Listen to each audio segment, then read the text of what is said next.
Азыр билерик чечик турат, ошон үчүн бул мониторинг борборуна үн белгиси берилип жатат. Негизи эле билерик шектүүнү GPS аркылуу кайда жүргөнү көзөмөлдөйт. Билерикти колго жана бутка тагылуучу үлгүлөрү бар. Суу кирбейт, кокос сындырса же чечүүгө аракет кылса, кайра эле ушул биз турган мониторинг борборуна белги берилет. Биз азыр тагып көрөлү. Муну өз алдынча такса болобу же сөзсүз сиздер тагып бересиздерби? Жок, сөзсүз биз тагып беребиз. Саатка окшош, саатты көрсө болобу? Саатты көрсө болот. Мага тескери тагылып калыптыр. Жок. Саат 11-ден 49 өттү. Кубат тагыч экен. Кишендин эле бир модернизацияланган түрү турбайбы? Адистер мониторинг борборунда шектүүнүн жашаган үйү менен барууга тыюу салынган жерин белгиледи. Биз бул жерден кардардын же соттолгондун айыпталуучунун каякта экенин көрүп турсак болот. Көрүп турсак в режиме реального времени. Министрликтин имараты үйү болсо жакын турган соода борбору тыюу салынган жер деп коюлду. Шектүү үйүнөн чыгып тыюу салынган жерге барганда борборго белги берилет экен.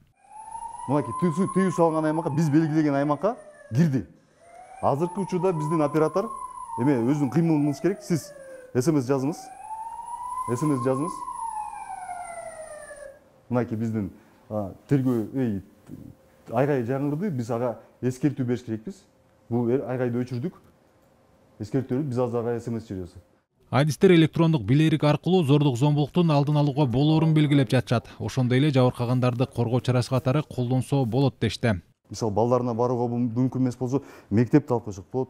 Же мисалы жанагындай экстремизм, терроризм деп атпайбы, ошолорго мечиттерди мындай белгилеп койсок болот да, ошону көзөмөлдөп турууга онлайн режимде операторлордун мүмкүнчүлүгү бар да. Башкысы жарандардын конституциялык укуктарын сактоо жана коомдун оочолонтпой кирим чөйрөнүн маданиятын сактоо.